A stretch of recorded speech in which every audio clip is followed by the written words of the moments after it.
Hey guys, I'm Lydia. Hi, I'm Jessie. And I'm Adam. Let's talk Hoya.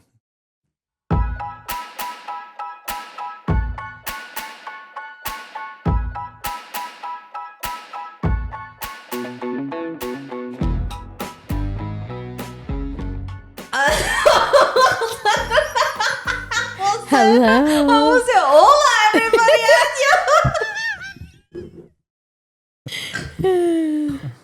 What is this thing wanting to steal that? What do I say annyeong, everybody. No, that is not what you say. You say, hi, everyone. Hi, Welcome everybody. back. Welcome back. Hi, Welcome. everybody. Annyeong. Welcome. Welcome to Let's Talk Hoya podcast. Like she's waving it. Like the audience is, hello, audience. Welcome to Let's Talk Hoya. Recording live in studio today. Thank you, everyone. And the crowd goes mild. I feel bad for the people who just like wake up Wednesday morning at 5 a.m. and we're like, oh, a new Let's Talk Hoya episode. And then they start it to this like energy on a bright early morning. You should know this is Lydia no matter what the hour of the day is, Okay, but this is a good especially energy, in the though. morning. But I'm talking about all of us because Yeah. I feel like when we record this, we get a little punch drunk. It's like evening, we're hanging out with our friends, having a little gab. But yeah, Yeah, for sure. I always go. It's going to be disparaging towards you, so I'm so sorry. The first trip we went on, I picked Jessie up at her house, and she tried to get me killed, but Just a she little didn't bit. succeed. And then when we were on our way to Lydia's, we were like pulling into your subdivision out in Buckeye, and Jessie was already like, she's going to be so hyped or hyperactive. She's like, just prepare yourself. And like she was like giving herself a pep talk the whole drive about how giddy you were going to be in the morning. and giddy. Yeah. No, literally. Anytime. Good morning. And I'm like, no, there's no reason to be this chirpy in the morning. I've always been like that about trips though. Ever since I was a little kid, I could not fall asleep. I would get no sleep and then I would just be super excited in the morning. And you probably wake up earlier and like get rid of your last minute things done. Yeah. So me, no, I'm like No waking last up minute and- things. You know, everything's been packed for 3 days. I'm about to say, there's no last minute with Lydia. No, I am not like a cheerful, chirpy morning person. I'm also not like, don't nobody talk to me. I'm just like neutral, like let's ease into the day. Yeah. And Lydia's like, Yeah, I'm pretty 100% person. yeah, I'm pretty level 10. Oh, that's funny. we love that. Yeah, we do. So good morning if you're listening to this in the morning.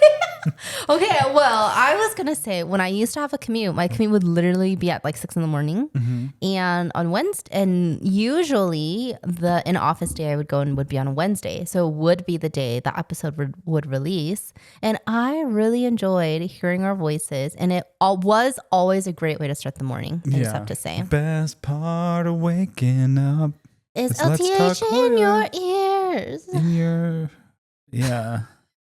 What's a rhyme for up that could deal with ears? Or Beers? No, he said up. What's a rhyme for up that could deal with your ears? Beers? Put your phone down. I'm so sorry. Beers? Wrong time to act like you're paying attention.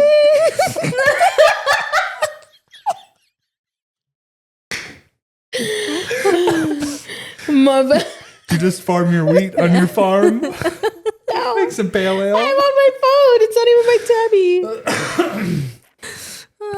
Okay, so anyway, our last episode, we started our little mini series. Yes, it's our mini series.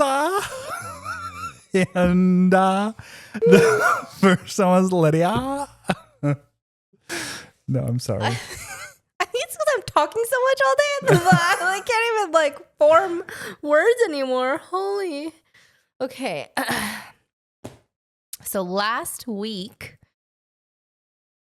Well, no, last week first. Last episode, we started our little mini series about our stories and how like we came to plants and just a little bit more about us. And, you know, like we were saying, if you're on Patreon, like you hear a lot more about us, but I just thought it would be fun for our listeners to get to know us a little bit more because we've been doing this for 3 years now. And just like talking to guests and things like that, like you just realize everybody has a story, and it's kind of nice to kind of hear, you know, where we have come so far on our journey.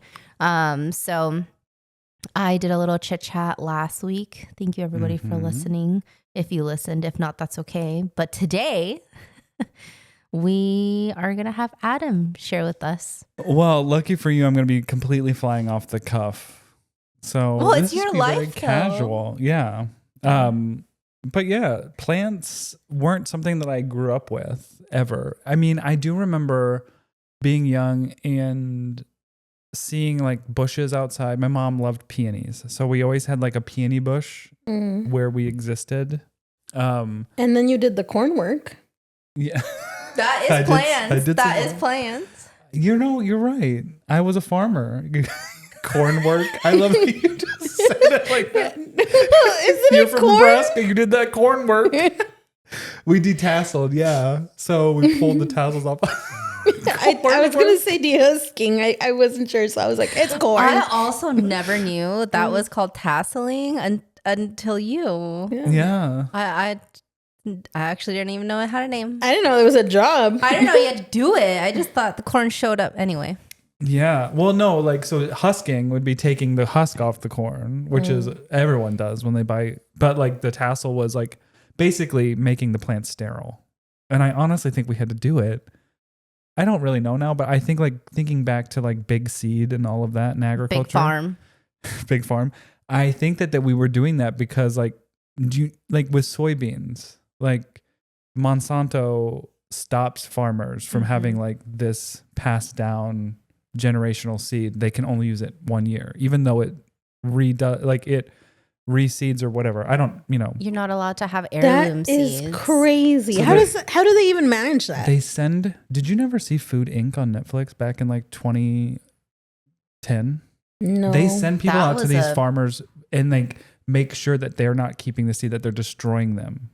Like they're not keeping any further seeds because it's their genetic, like it's their. But like, how do they know if I have it under my bed? Yeah, well, they don't, but but it's a whole thing. Not that I ever would, like food, like crop farmers, chicken farmers, cow farmers. A lot of the time, they're even like just leasing the land from big farm. Yeah, it's kind of gross. But again, I'm not fully educated in all of this. I'm just saying some of the things I know, so don't come at me. But yeah, I did recently hear the president of Mexico talk about how the corn in Mexico is like some of the most it's like a single strain, and like they don't allow like hybridizing the corn. So like we have some of the most pure corn out there because so many other countries allow like hybridizing and like mutating corn. Yeah. And I was just like, yeah, because they try can't wait to shoot that out. They try to breed out they look for the cultivar that's like the most pest resistant, that grow the biggest, the fastest, the juiciest. Just like I guess anything, but they do genetically modify them, which is just weird. But so now I'm thinking that the tasseling was probably to prevent cross hybridization because it was specifically so the pollen didn't go over to a field next to it. You know, so. Big picture. But yeah, so I did corn work when I was growing up for a couple weeks in the summer. One summer, I earned myself spending time with the cornflowers, enough money to buy a bicycle and a jukebox. wow. With a tape deck and CD player so that I could Can you explain to the kids what a jukebox is? They can Google it. A radio, yeah. A radio. I was trying to make him feel old. But it was a big one. It was like 2 feet wide and like a foot tall, and it had 2 big speakers on either side and like the hand. It was like, yeah. But so I did detasseled. But other than that, plants weren't like in our house. I don't remember plants being in, or even fake plants. Like I just don't think it was a thing. But my mom loved peonies, so I do remember being a little obsessed with peony bushes just because I was like, wait, ants have to eat this outer layer so this flower can bloom? Oh, I don't know that. Yeah, well, Americanized peonies Oh. that have like the big fluffy. They've genetically modified them to have all of those petals, but they like can't burst through. And so basically, ants have to like eat the outer casing, and then it opens them. Crazy. But then I thought that was so cool because, I would bring peonies for my mom and they would have ants in them. And I was like, well, why does this have ants on it? And then she told me. But that was my plant journey. I never got plants. I don't even know if I definitely probably had a succulent from like a big box store after that. But I don't recall. Like nothing stands out to me until Chicago 2018, I think it was. Maybe 2017. I went to this shop called Sprout Home in Chicago when I was visiting just for a weekend and bought a Maranta, a red band Maranta. Is that what they're called? I think so. And because it was gorgeous, and they are. We all know that when we see a Maranta or a whatever, we're just like, I legit almost bought one. Yeah. Mine's not doing well. It had flat mite on it. Like I scoped it and it had flat mites on it. And I was just been scrubbing it.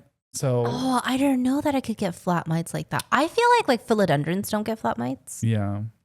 So I mean, I think they can go on things, but it just depends on if they can attract eat it. them as much. So it was being negatively affected by the flat mites? Well, yes and no. And then I, did my spray down and scrub with a brush. And I think they're just a little too sensitive for that. So a lot of the leaves were like, nope, we're done. Goodbye. I'm out. Yeah, you scratched me. I'm going to head out. You. Ow. So at Sprout, which was like a beautiful plant store, like that was the first time I realized like, oh wait, because I had been in nurseries, I had been in like flower shops, I bought live Christmas trees. Like I had been in these places that sold houseplants before, but never in my life was I like, oh, I should get a plant. But then I went to the Sprout. It was gorgeous. It was a whole vibe. This plant shop, unbeknownst to me, was like what began the lore of like my plant journey and also like my Instagram now, currently not dude. So I bought that Maranta and I also bought this like really cheaply made but expensive jute plant hanger, just like an overhand knot. Now that I'm like not dude. I've seen those. I'm Literally, like, they just tie a knot onto Yeah. like 3 sections and that's it. There's no like macrame to it. No, it's like literally Yeah. they just put the two things together and tie a knot, and they put them over here and tie a knot. So literally the most simple thing. So when I got home, I hung the plant up, and then I just like laid on the couch and I was staring at that plant hanger. And this is how my brain always is. Like I'm like, figure out how you can do that because that was $30 and that's ridiculous that you spent that much money on that. Is actually. Especially back in 1990, whatever. I'm just kidding. Especially back in 2018. Back when the jute Back was when you had to submit your created. mail order form. But so I was mad about that and I was like, oh, let me figure this out. And then that became the obsession of like macrame. So I was like, oh, I can do wall hangings, and I was doing plant hangers, and I was buying all these cords from these places, and as we do when we get into hobbies. And then I was making all these things and I was like, well, I need to fill them up. So then plants just became a thing. Like I started an Instagram to do macrame. Like I did macrame jewelry, but it was just like showing things that I created, not because I wanted to do anything with it. And this is a trend in my life with hobbies. It's like I grab a hobby, I learn everything I can about it, and then I monetize it somehow, and then I absolutely hate it. And that pattern still exists to this day, but no, it's easy to recognize now. But anyway, I was doing the macrame, then I got into the plants, and then I started creating YouTube videos on plants because there were some people like Harley Jean was out there creating, Nick Pileggi, which was Philly Foliage, Christian crazy plant guy in Canada. Like there was a couple creators, but it wasn't like a huge YouTube market on plants. And I was like, well, wait, I know how to use a camera and I have some knowledge. So I started doing a YouTube video, and it was an outlet for me because I was very much in a period of life where I was like not happy. I mean, I feel like that's a common denominator from us in this podcast, but I was just like coming to terms with my sexuality, with my authentic self, and all that was wrapped up in that with the life that I was leading and the life I was wanting to lead. So in the midst of all of that mind effery, I got into plants, and it actually just helped me check out of that. Like, I kind of started creating a community online, and I was finding people that I could be authentic with because like they didn't know this person that I was. But at the same time, like weirdly keeping that hidden from people that did know me at that time. Like, it's like I wanted this space for me. And it's so hard to explain, but like I was like, oh, well, this is my safe space, like my Instagram was. And so like I don't want people to know about it because I want an outlet to like be who I am. But then when people started finding out, because then obviously like I like to talk about the things I do because I get really excited about things I create. Then people started following my real life, and then yeah, it kind of just went down a road for a bit. And then I went through I've like finalized my divorce, moved to Arizona, brought all my plants here with me. And at that time, like my plant collection was like the big box plant collection. Mm-hmm. I remember I had my office in Illinois, like decorated with tons of plants. Like my cubicle was just foliage. My house was foliage. There was one day where, because you do the whole, like, what's the thing where they show you a throwback photo? You do the whole, what is that called? Time hop. Yes, time hop. Remember one day there was a time hop that came up and it was your office cubicle and you sent it to us. Yeah. And you're like, oh my gosh, look, this is what my old office used to look like. I kind of miss like having a cubicle a Yeah. little bit where I could like, I mean, I have an office I can decorate, but anyway, I had a nice office window. Yeah. So plants very much became my new obsession, but it was, I mean, can we say it was healthy? There's much worse things you could be Could be drugs. It could be drugs. escaping into. Yeah. I watched the new, there's a Charlie Sheen documentary. Oh yeah. I've been wanting to watch it. And it was very good, but he went hard in drugs. And in my mind, I was like, you know, it could have been drugs. Yeah. It could have been Not drugs. to shame anybody on anything, but I feel like that is hard to come out of Yeah. when you're addicted to something like that. Yeah. Something that can change the chemistry of your brain. So yeah. I very much was like on my lunch breaks driving to Walmart to look at what new plants they had. I found some great gems. It was like that era of like everyone was just trying to like gather plants. You're like going to all the stores that you possibly can because there truly were not a lot of specialty stores. They were very few and far between. So then all the stops were like the big box stores, you know? They were. Yeah. I do remember wanting a Monstera pretty early on because like my even my logo was a Monstera leaf, but I didn't have a Monstera. It was like a wish list pet for me. You were and manifesting it. I was, and you could not find them locally. Yeah. Which is so weird to think about now. That was like my fiddle leaf fig. Yeah. Was like a big deal. And if you saw Monstera, a green form Monstera, that used to be a huge deal. And they grow so easy. So it's Yeah. just, but you know, cyclical, I guess. But my ex and I had taken a trip to New York City in 2018. Yeah, in 2018 for my birthday. And I found a cutting of a Monstera in a bodega in New York City. And it was in Chinatown. And it was only, like, I think that they probably had it there for the foliage, but it did have a node. And so I bought it and I took that thing back with me on the train all the way from New York to Chicago. I just like carried it. And that was my first Monstera. But yeah, those were weird times. But I did, going back to the fiddle leaf fig, that was one of my first like troubleshooting plants because I think we all get like the fiddle leaf. That one, I think, kind of crosses every plant parent's path and like teaches us all probably pretty important lessons, and then it just quickly dies or loses all its leaves. Like your story. Like I do remember one morning walking by mine and I just like walked by it and it like dropped a leaf like right in the front of my path. It was just like, oh, you're here. The worst. Yeah. But it taught me how plants like to be watered. Before that plant, I didn't understand that plants like to dry out. In my mind, every day I need to give this thing some water. Like it's sucking all this up every day and I need to just, and overwatering or like root rot, couldn't understand it. You're telling me I can put a cutting of something in water and it'll grow roots and that's what they're told to do. but that if you give something too much water over here, it'll kill all the roots. Anyway. Yeah, that's crazy.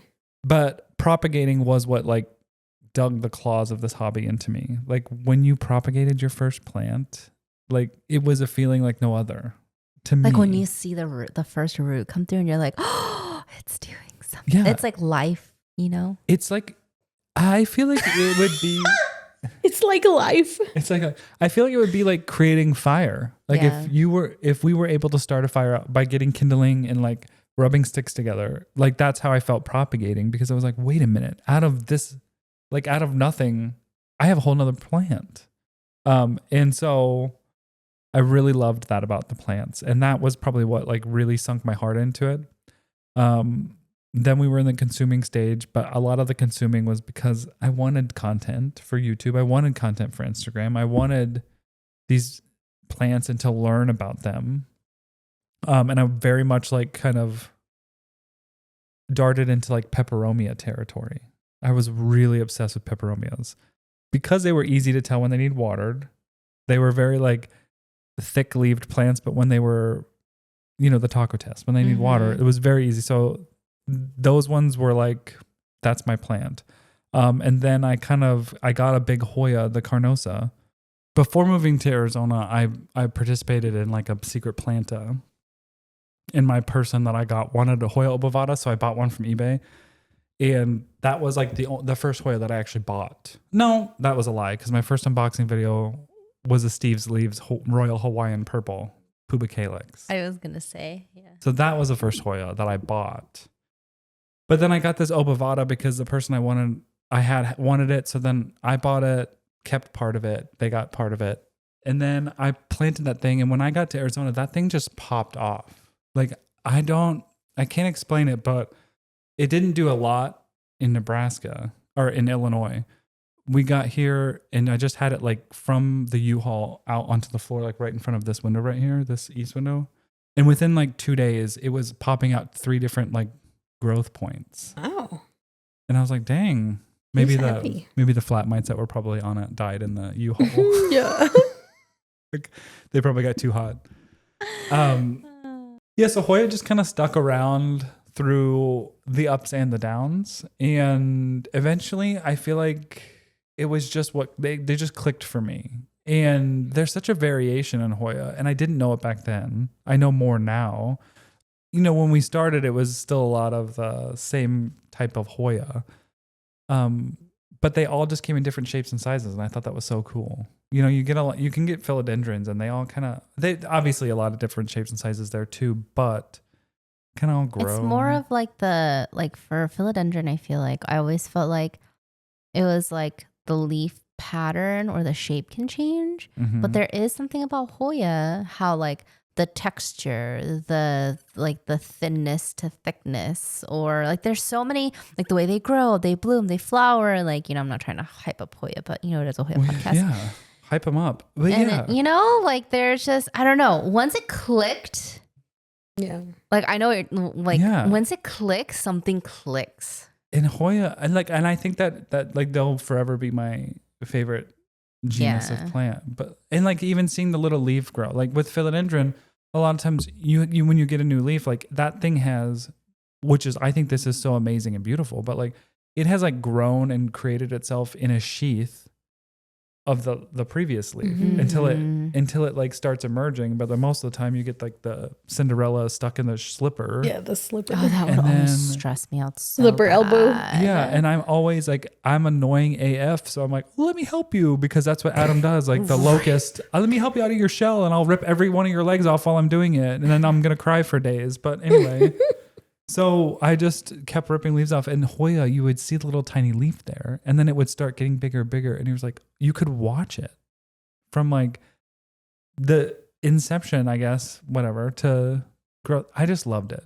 It's just a fun genus of plants. So pretty quickly, I think being in Arizona, being in this really dry humidity, I didn't want to do humidifiers. Like I knew that about myself, that I would not keep up with that. And if I tried to force myself to do that, if I had a collection that needed that that I wouldn't, like, it would just be too much for me. It'd take the joy out of it. Yeah. Because I tried humidifiers in Illinois. I tried it when I first moved here, and I was just like, oh, no, this is not my journey.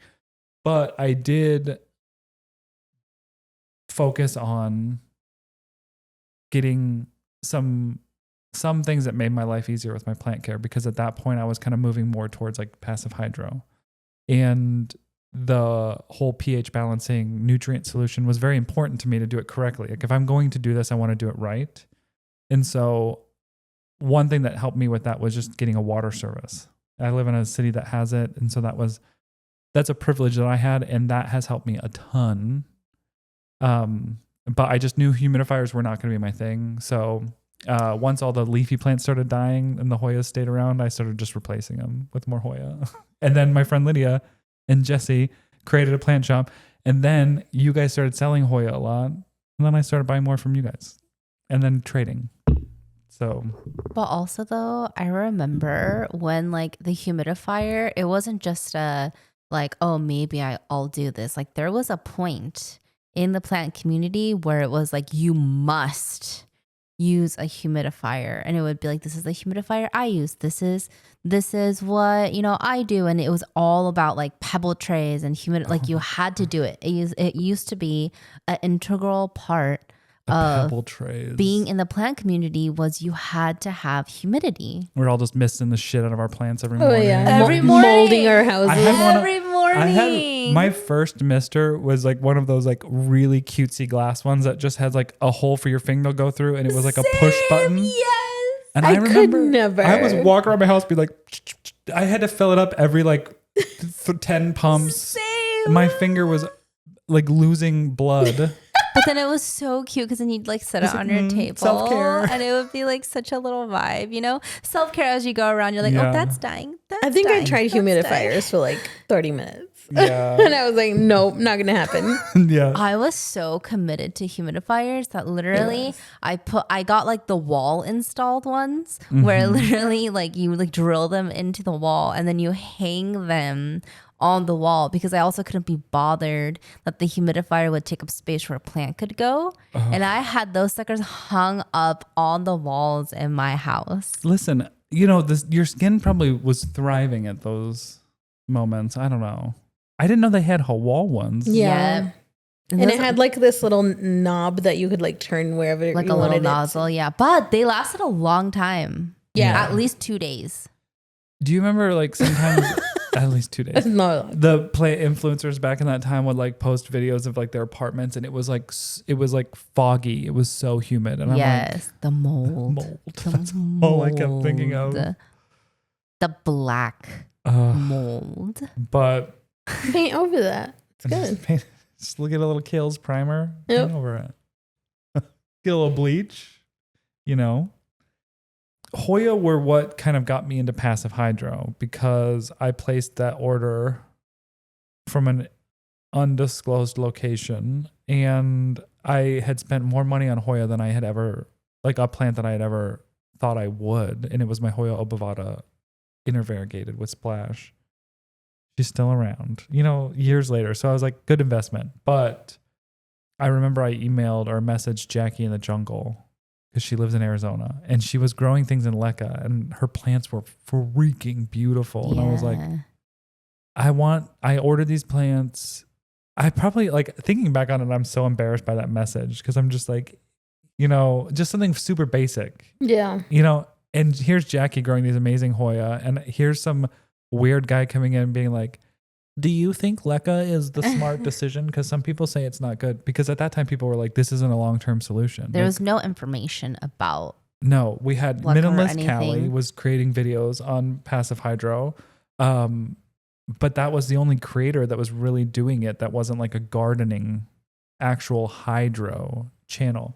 So Our plants are legit ginormous. yeah, she was like, yeah, like it's worked for me. And I think that was all I needed. I just needed affirmation that I wasn't making a bad decision. And then so from that point on, I got these Hoya. I started growing them out. I started growing them in passive hydro and trying to figure out my methods and doing passive hydro.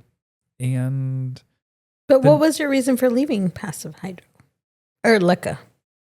I don't know. Okay, so when we were full on in Lekka mode, I was a pawn hater because everyone's like, pawn is coming out. Like it was all we had at that time was Lechuza pawn though. And I did not like Lechuza pawn. It felt so small. But remember, we're like, these damn rocks. Yeah. And Lechuza was so freaking expensive. There was no way I could justify it. But Lekka, Hydroton, like, and I was very particular about the Lekka at that point. It was either the Lekka Udla from IKEA or Hydroton, but like none of the popcorn turd looking stuff was ever going to be in my house.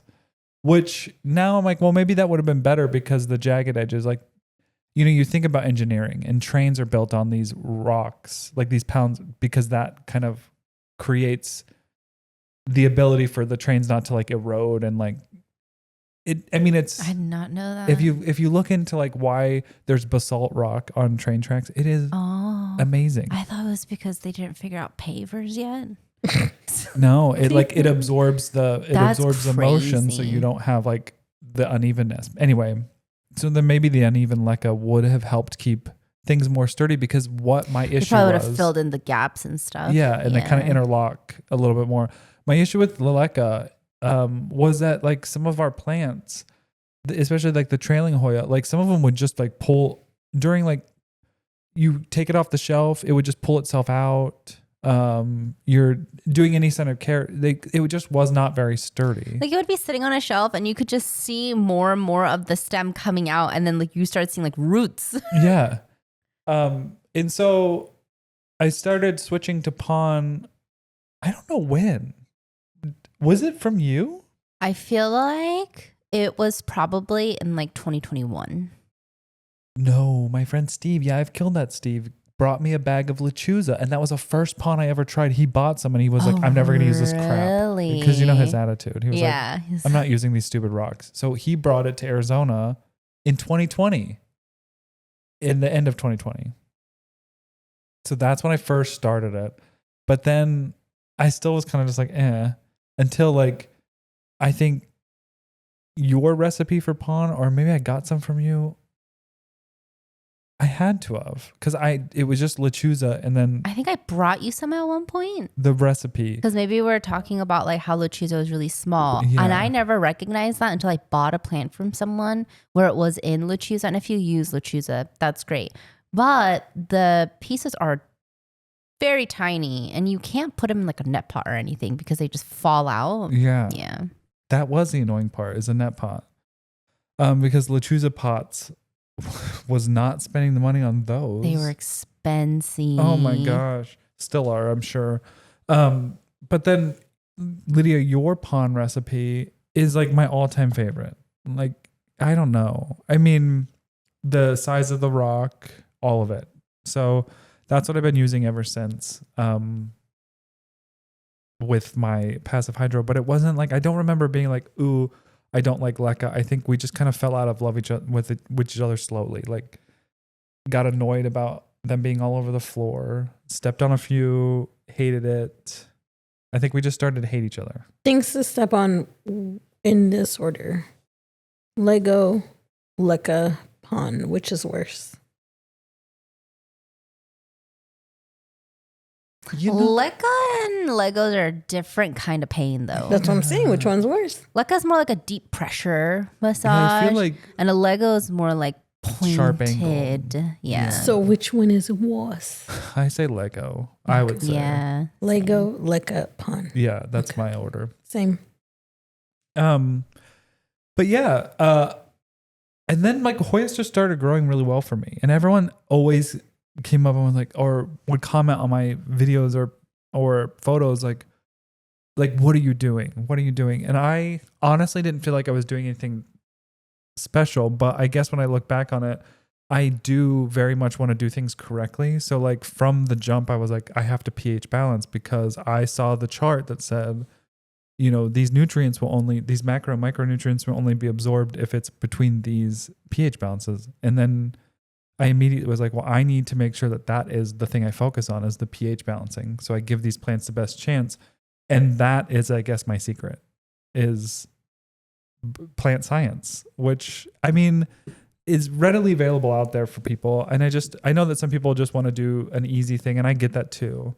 But it is important to pH balance. So do that.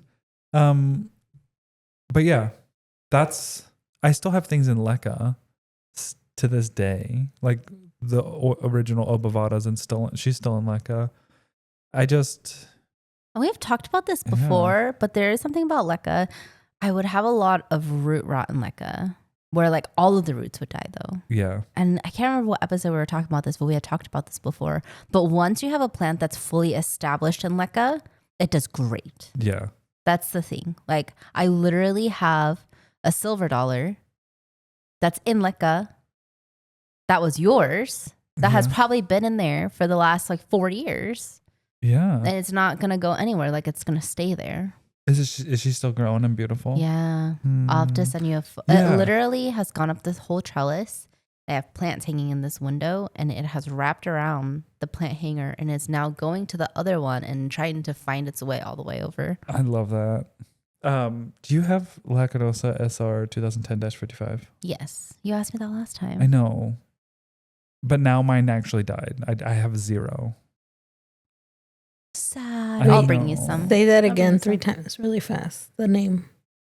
Hoya Lacanosa SR 2010-55. Sorry, it was just funny how I you said it know. all. But yeah. Where were we at? Like upon ADHD. your transition Yeah, in life. in life.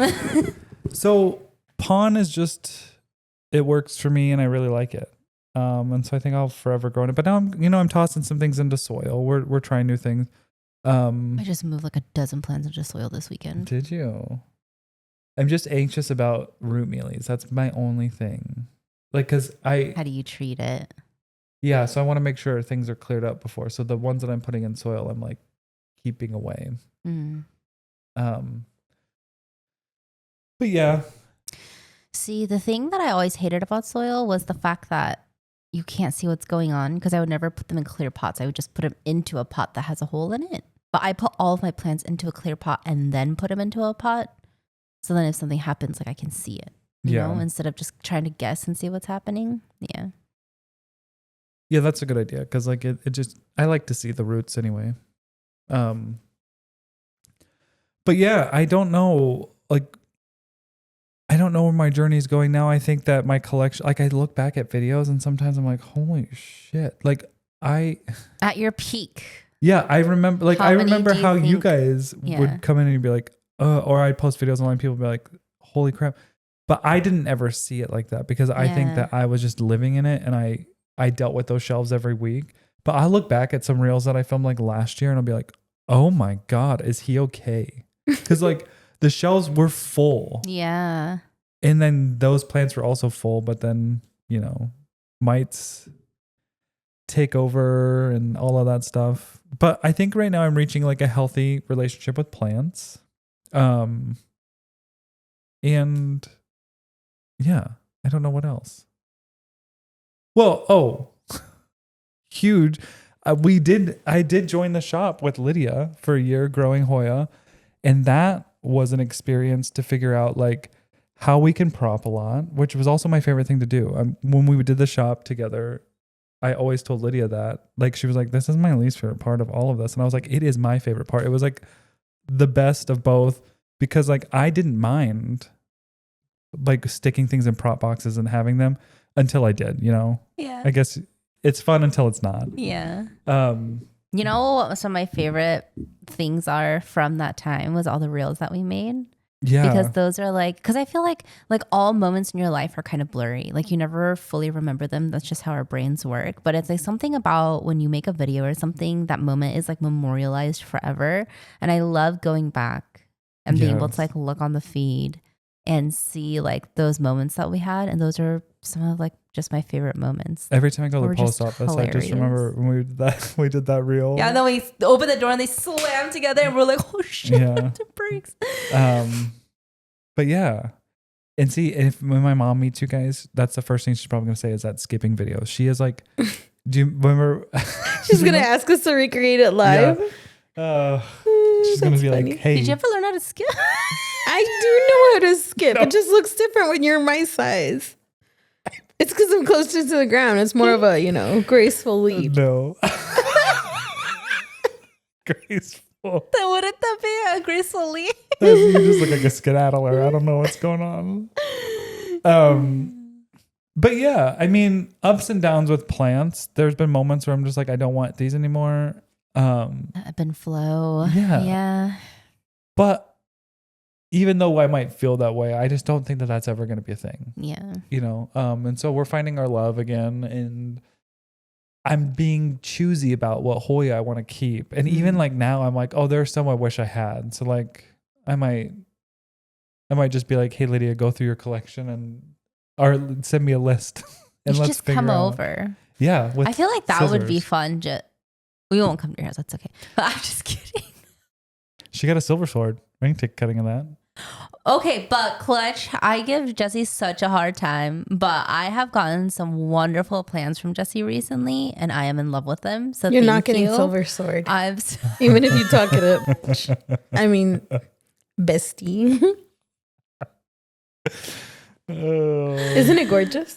It is pretty, yeah. Yeah, it is very pretty. But anyway, I feel like that would be fun. We should do that one day. Yeah. When I got back into the Hoya, or when we were in our height of our Hoya, and probably like mentally unhealthy times for all of us. Like, I think that's no question there. Like, I was still like in that consumerism thing. Like, I needed to get every single one, and I very quickly realized I can't be that person because it was just very stressful. And so now I want to pick the ones that like mean something to me, and also put them in my home, like where it's not just like, this is the plant room, but it's like, this is my room. And oh, wow, you have a lot of plants in here, but it's not like, Yeah. And I love that journey that we're on with them. But Hoya will always have my heart, I think. But yeah, flat mites. That's been a tough. Grr. Yeah. I just remember like, I remember I used to do my macro Mondays on Instagram. I say that like it was like a thing. It was It was a thing. It was a thing for though, me. but yeah. And then I was like going through, and that's when I started seeing these like little red specks on my Hoya, and I was like, "What is this?" And then I got a microscope, and I'm not saying I'm the first person to blow the whistle on flat mites, because I'm not. Like, the orchid people have been talking about flat mites, but they called them something else for the longest time. But it's like we never associated it because we're just hobbyists. Yeah. So it's like, unless you know what it is, it's like hard to associate things. Yeah. Unless together. you're specifically taking a Hoya and putting them under a microscope, you're not going to see them. Like, because you can't see them with the naked eye. No, and I was using a flashlight at that time and like a magnifying glass. I remember like texting Lydia constantly with like every single plant, like, do you think this is a scale? Do you think this is a... Like, I was just on edge with these damn things because I couldn't find information about them. But it just felt like one of those moments, like you're like in a murder mystery. Yeah. And you're like trying to find out what it is, and then you find it, and it was just like this aha moment. Yeah. But you know what is crazy to me though, is that we constantly talk about microscoping and we constantly talk about flat mites. And I feel like if you're really deep into the Hoya hobby, like you just have to get a mic. There's like no way around it. It does, like, you just have to have one. And I feel like there's so, like, literally I was just talking to somebody this week, and they were like my Hoya aren't growing. I don't understand. And then it's this, and then they were like, I have vines that are empty. All the new leaves keep on dropping and going away. Like they look fine. I water them. I do everything I'm supposed to do. And I just said, do you have a microscope? Have you looked at it under a microscope? And they're like, no. And I'm just like, you just have to do it. Yeah, you do. Like it feels like a lot, but you just have, because it is so prevalent. You know what I mean? I don't think people are aware that pests can be that small, because like if you garden, you're going to see the little green aphids. Yeah. You're going to see caterpillars. You see mealybugs are easy. Yeah. You like even spider mites are going to see the little web. It's almost like if it's someone's day one in plants and you're like root rot, you're like, you don't fathom that exists. Mm-hmm. So yeah. Yeah. But it makes me sad though, because I was even telling this person, I was like, this is what you need to do. And I was like, you have to get a scope, because if you don't and you continue getting plants, you're going to get it again. Because that's how it happens. You can rid your entire collection of it, and it takes one little tiny cutting to come back into your collection, and boom, it's like fire, you know? Yeah. So, yeah. But it makes me sad because there are people who have gotten out of the Hoya hobby and collecting because of that time period where everybody literally, I'm pretty sure, had flat mites. But Char was over at my place picking up Hoya because she was like, I want to get into Hoya again. I saw her on Facebook and I saw a post and she was like, I was like, that's Lydia's hand. Bought the whole platy. She DMs me. She's like, I want the whole thing. Yeah, and I was like, okay, cool.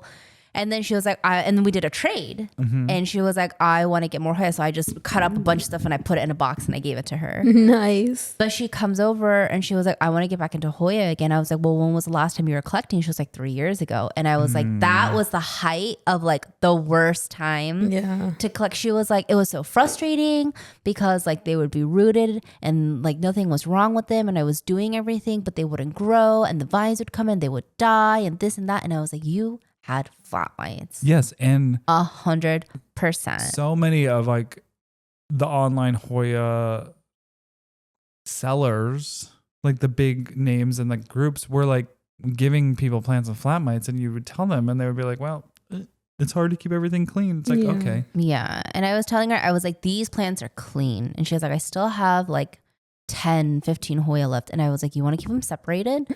And I was like, this is what you do with the ones that you have so that you don't get it again, you know?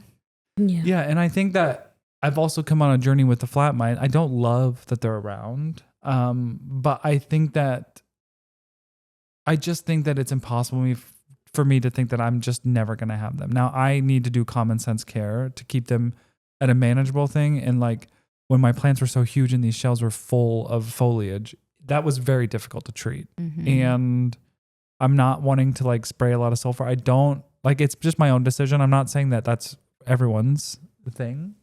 But I know that I'm not going to do it right with the protection that you should be using because I'm lazy AF. And so like, I'd rather just like not introduce something.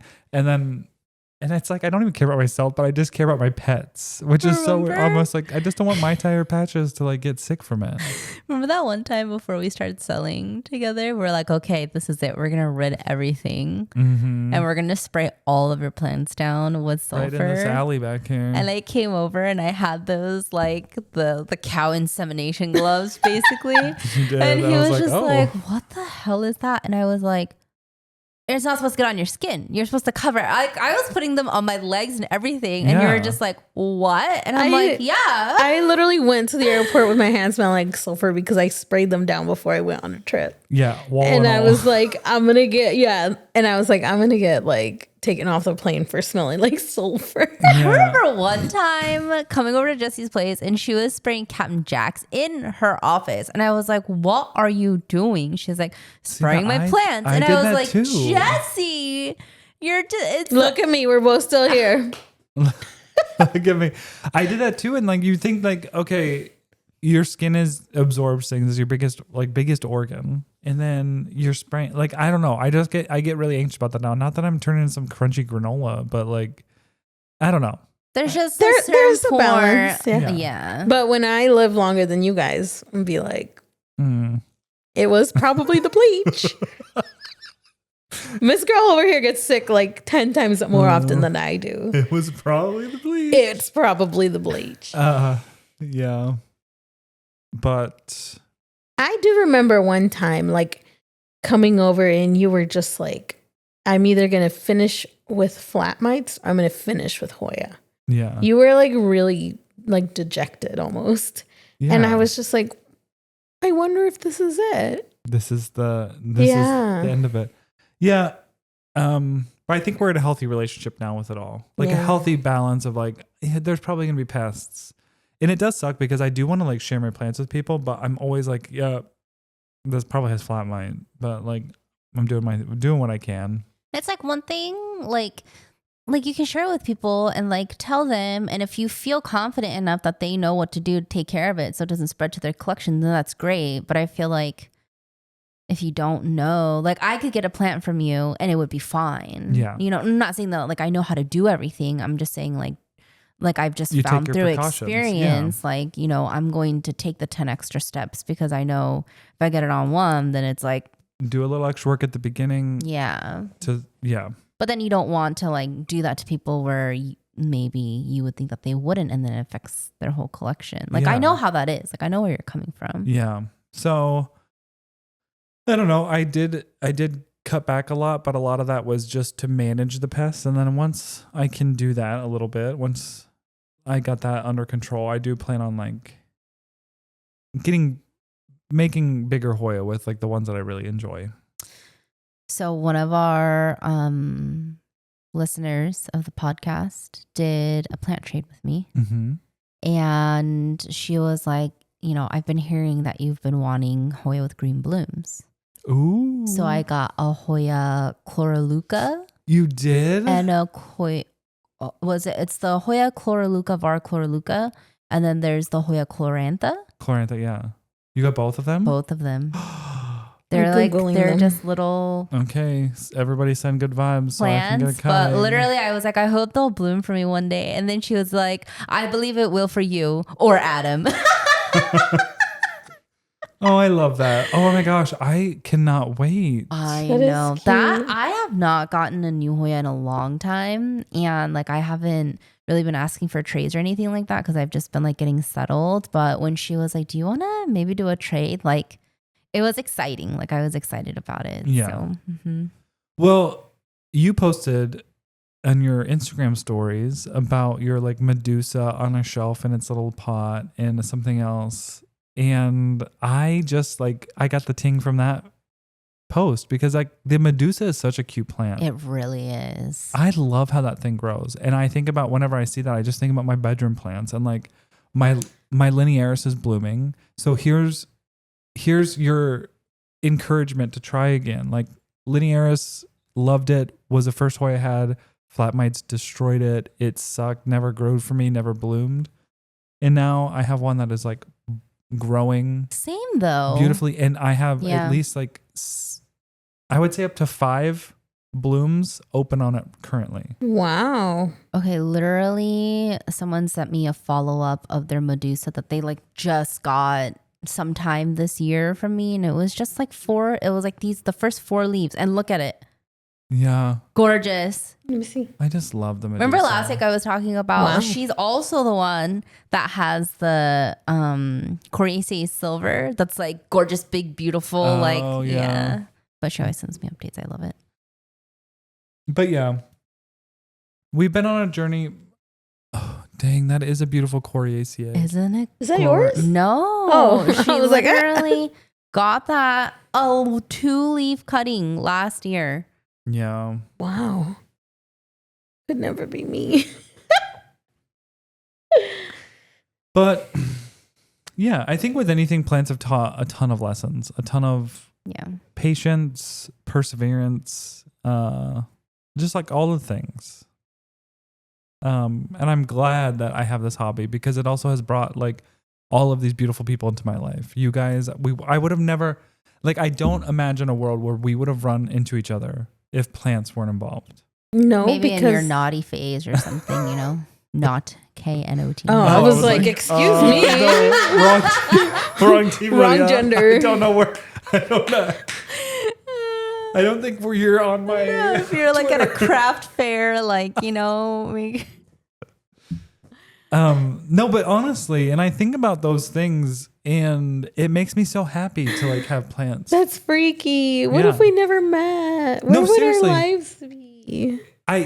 Isn't it like? But I don't like to think about that. But when you let your mind go down that path, it's just like, it's very ooh, easy. how too. changed. Because you both have been pivotal in my growing. And I think vice versa. Like when Yeah. you find your little crew, you kind of like figure your shit out. Yeah. Or at least like Or help each have other figure your people shit as yeah. you're figuring your stuff out. You have your community while like they're with you when messy and good. So like we wouldn't have had that without plants. Like I would have been here in Arizona. I would have been in Phoenix. And like I would just have never like crossed paths. I would never know the joys of like just learning cultures and like pusha. Like I wouldn't know any of it. So I don't know.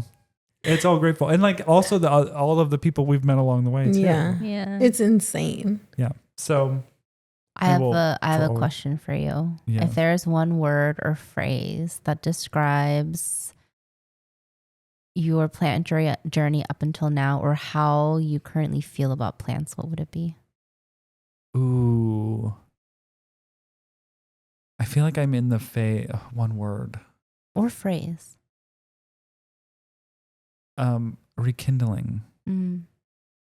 That's a good word for it. What does that mean to you? It's looking at your journey. Like I'm looking at my journey with the plants and I'm deciding what I want to carry forward, like what parts of them. So I'm rekindling because I'm finding the things that I love most about the hobby. Mm-hmm. And that's what I'm going to focus on, like nurturing. I think that's my goal. And I think, I don't know, it feels good. It feels good to like let go of some of the things and not have to have all these huge plants everywhere, because I can take care of these plants in a day. Like, and that feels nice. Like, oh, I just took care of all the plants. Like I said that to Steve the other day. I was like, I just took care of all my plants. And like before it was like a section a week. Yeah. Yeah. I remember that. Yeah. Wow. So anyway, I don't know. That's my ramblings. Was there anything I missed that we should? There's nothing like concrete though. Okay. It really is just what you feel like sharing, you know, in your journey. And And who Adam is. Mm-hmm. Who Adam is. Adam is messy but beautiful. You know, I think we all are. Snaps, opalite. Are we closing out this episode with no, we can't do that trademark. Oh, we can sing it. Dancing through the lightning strike. No. But yeah. Now streaming on Spotify. Thank you for sharing though. And I think it's very beautiful, the point that you've come to on your journey and where you are. And not just with like plants, but just like with who you are. Yeah. You know? Yeah. And I feel like it's like wild because I feel like a lot of that like shows in our plants in some way, you know? Yeah. And it's very, I feel very like, what's the word? Like connecting that together. Like it makes me feel I don't know the word. Connected. Symbiotic. Yeah, there we go. Yeah, something like that. Something Well, to that effect. You know, when I cut the Hoya down though, like I didn't realize that I think a lot of my identity was wrapped up in like, oh, he can grow Hoya well. Because when I looked at these shelves and I looked how empty they were, and like you guys, when you came in and I was doing all of those like major cutbacks, I'm sure it was like, oh, it's different. Mm-hmm. We did say that a couple times. Yeah. Like, whoa. Changing, cleaning. Yeah, never in a bad way. Just but change. Like mentally, when you're like, for me, it was like, it was weirdly kind of like, well, who am I if I don't have Hoya, you know, for a second. Then I'm like, wait a minute, you're a lot of things. So yeah, mostly an asshole. Not gonna say no. An asshole I love. Okay, but the question, my advice, that's what I wanted to say. My advice for anyone starting. Oh, leaving the knowledge. Yeah, is like, don't get wrapped up in the hubbub. Don't let other people's passions or strive for like the newest and greatest and latest impact you. Like I was so easily like, oh, I have to get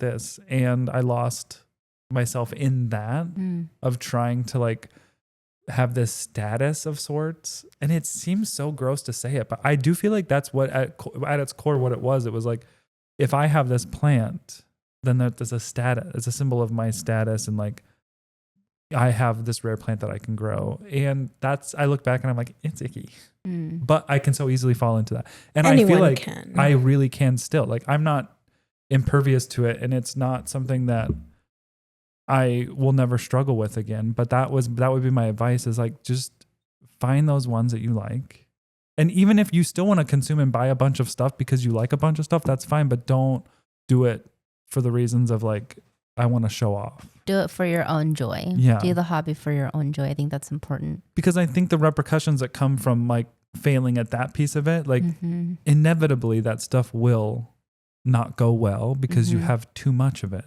The feelings that come with that part of it, I think are more detrimental to someone's like mental health than just like the consumerism side of it, because you're sitting there being like, I can't do this. Like all of those statements are like, I'm a bad plant parent. I'm this, like, those are very I statements. Like, this is all my problem. But it's like, well, no, it's not all your problem because the world told you needed to buy all these plants and like you were just doing what you thought you needed to do. So just don't do that. So thank you. we need that on Sorry. we need that on a button. It needs to be Jesse's face going across the street going, don't do it.